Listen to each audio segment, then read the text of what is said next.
மயிலாப்பூர் நிதி நிறுவன மோசடி வழக்கில் தேவநாதன் சொத்துக்களை தற்காலிகமாக முடக்க உயர்நீதிமன்றம் உத்தரவு பிறப்பித்துள்ளது. அண்மை செய்தியாக பார்த்து வருகிறோம். தேவநாதன் சொத்துக்களை முடக்க உயர்நீதிமன்றம் உத்தரவு பிறப்பித்துள்ளது. கூடுதல் விவரங்களுடன் இணைகிறார் செய்தியாளர் ரமேஷ்குமார். ரமேஷ்குமார், இந்த வழக்கு குறித்த முழு விவரங்கள்.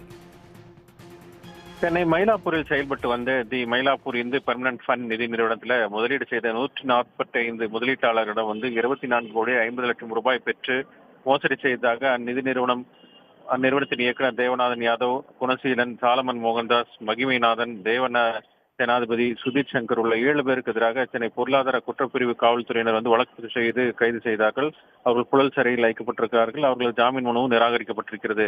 இந்நிலையில் இந்த வழக்கில் கைது செய்யப்பட்டுள்ள தேவநாதன் யாதவ், குணசீலன், மகிமைநாதன் மற்றும் சம்பந்தப்பட்ட தி மயிலாப்பூர் இந்து பெர்மனன்ட் ஃபண்ட் நிதி நிறுவனத்தின் சொத்துக்களை முடக்க கோரி அந்நிதி நிறுவனத்தின் தலைவர் எம் சதீஷ்குமார் சென்னை உயர்நீதிமன்றத்தில் மனு தாக்கல் செய்துள்ளார். அதுல தேவநாதனுடைய யாதவனுடைய சொத்து விவரங்களை ஆய்வு செய்ததில் தி மயிலாப்பூர் இந்து பெர்மனன்ட் ஃபண்ட் நிதி நிறுவனத்தில் மோசடி செய்து வைத்து ஆதாயம் அடைந்துள்ளதாக கருதுவதாகவும் அவர் மனுவில் தெரிவித்திருந்தார்.